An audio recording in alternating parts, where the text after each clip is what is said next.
morning, everybody. It's Casey from Blooms and Beats in Bloomsbury. So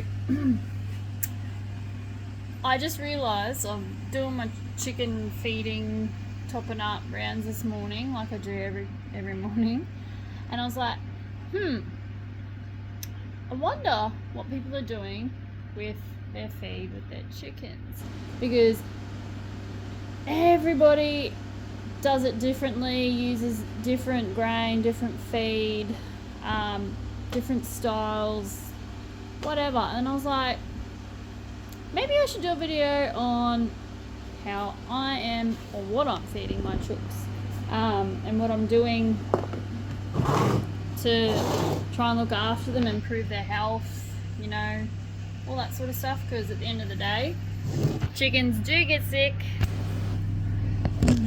They do require a little bit more maintenance than just stick them in a pen, give them some pellets, you're going to get beautiful eggs.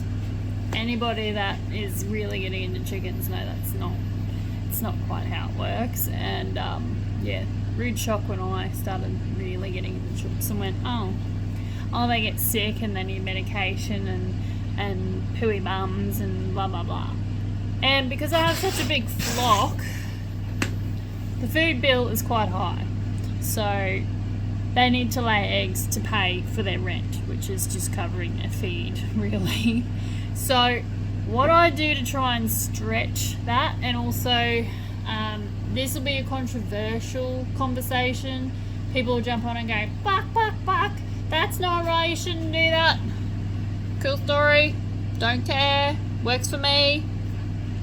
Whether you want to try it, that's completely up to you. It doesn't magically work overnight, but I got a hot tip about adding puppy dog food.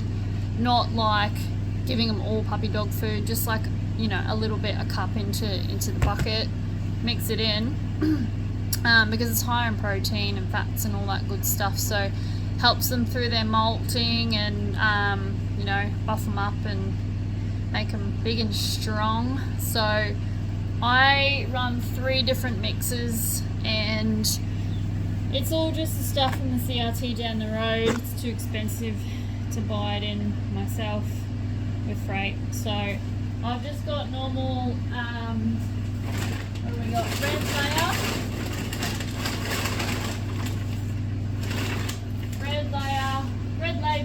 Red label coarse layer grain. It's got all the mixed good stuff. I'm going to go scoop it up. This is a 2-litre scoop from the CRT. We have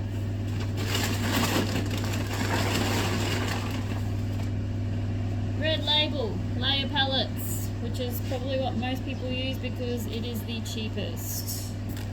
There we go. Scoop it up.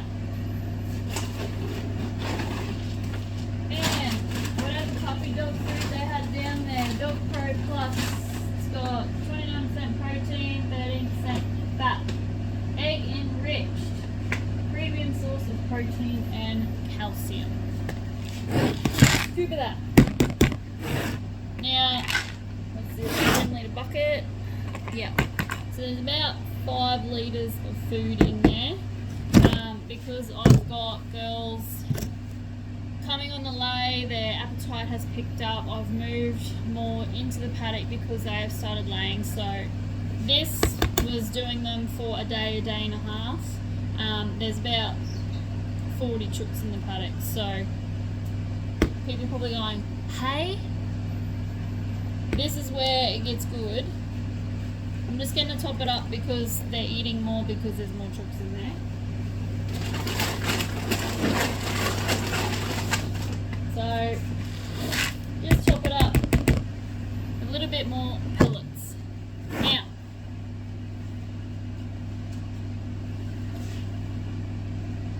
crushed chili. So I've been trying to scour the internet for the cheapest, bulkiest way to integrate chili into their diet. Home brand crushed chili, because chili flakes are expensive. Anything in bulk with your herbs and spices is expensive, because I was running the flakes and mixing it in. But it was killing me. And then I went, chili's chili. Chili is chili. So, because we're not running a 5-star restaurant here, home brand crushed chili. And I think this jar has just done me a week of feeding. So what's that? 230 gram jar. I usually put one really good dollop, maybe two, into the bucket. The other thing I add, minced garlic. I was doing garlic granules. And I was doing garlic flakes. Again, expensive. So, home brand minced garlic. And everybody knows these are dirt cheap. Like, this jar has also done me a week.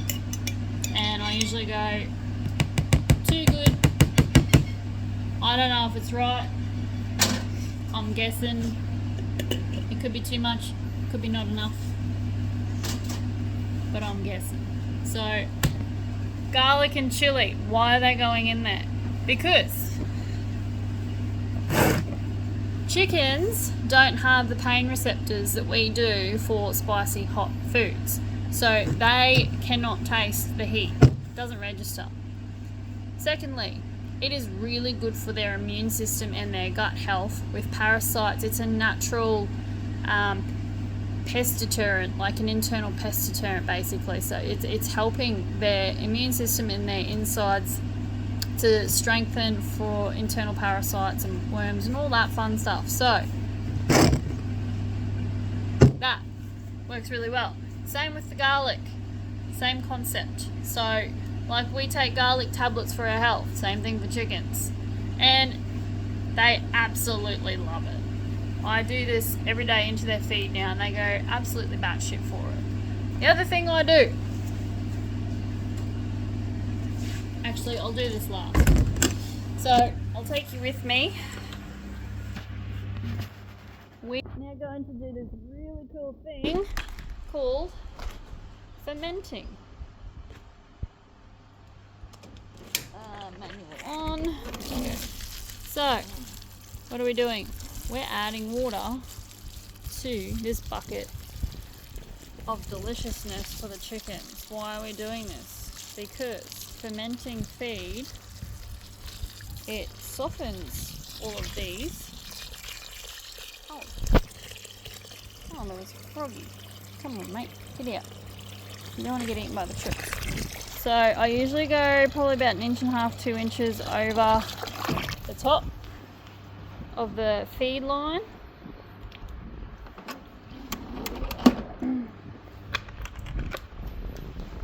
Yeah.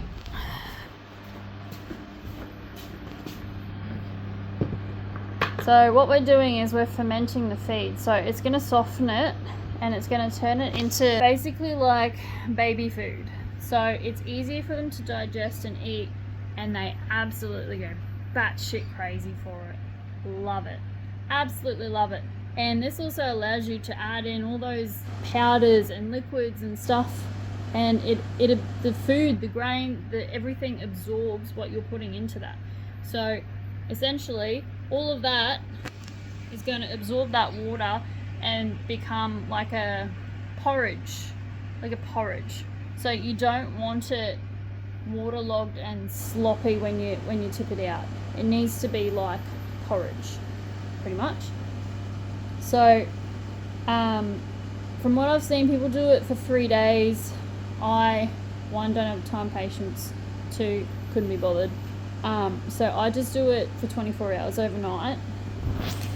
So the other reason I'm doing this is because you're adding water to this, it actually like increases the feed amount. So it absorbs all that water, so it creates more feed. It takes the chooks longer to eat it than just giving them dry pellets or grain or whatever, and it keeps them fuller for longer. And because it's got so much water in it, it also helps to keep them hydrated. There's a lot of positives. And the other thing I do, apple cider vinegar, I put it into their water tanks on the tractor, but I also just put a little bit in here as well. And we all know apple cider vinegar is just a good all-round for the immune system, all that fun stuff. And then I get a stick. It's not a stick, it's a piece of skirting from the house. I just found it. And stir it all up. Stir it all up nice and good.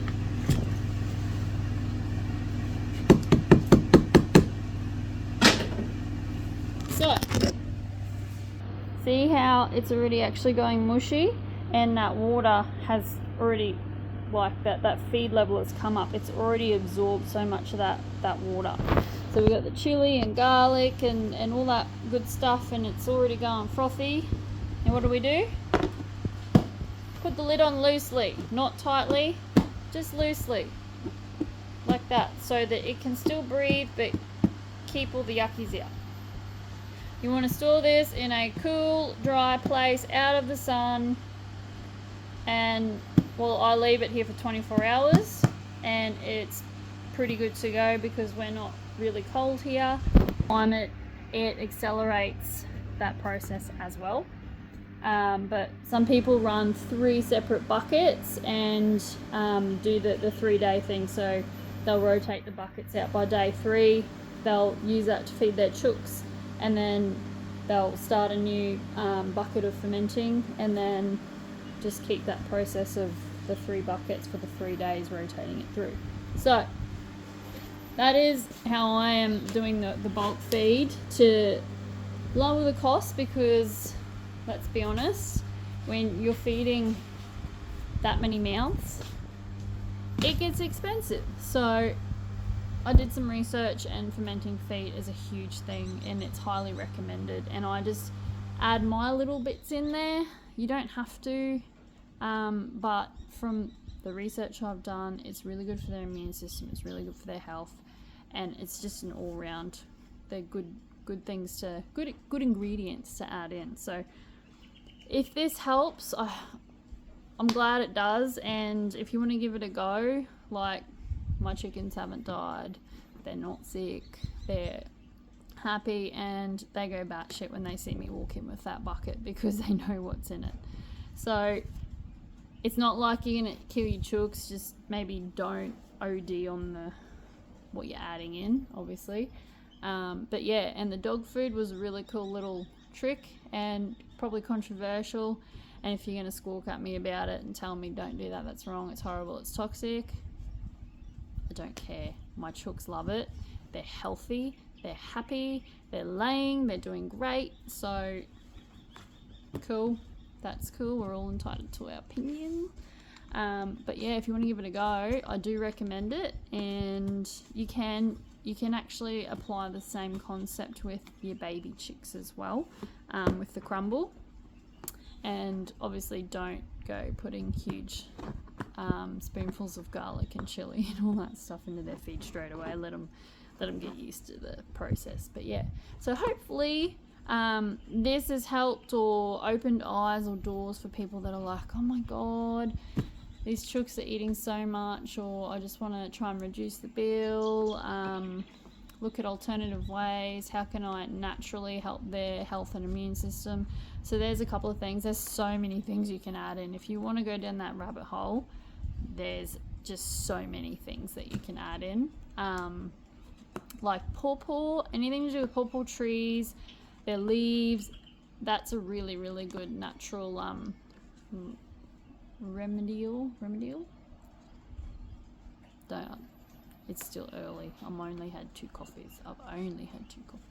But I've got a pawpaw tree in one of the chook pens, so every day I'll go pop a couple of branches, leaves off, and chuck them in there for them to chew on, and they love it. They annihilate them. So pawpaw is really good as well. Pawpaw leaves, you can chuck them in a bucket with water and get a drill with one of those fan blade things, so you can like mix mulch it up and then strain it and give that to them as like, you know, a natural vitamin water as well. So there's so much if you get into it, but this is just a basic thing for me now. And I'm just trying to find the cheapest ways to help with their health and immune system and all that sort of jazz. So hopefully you got something out of it, and thank you for watching.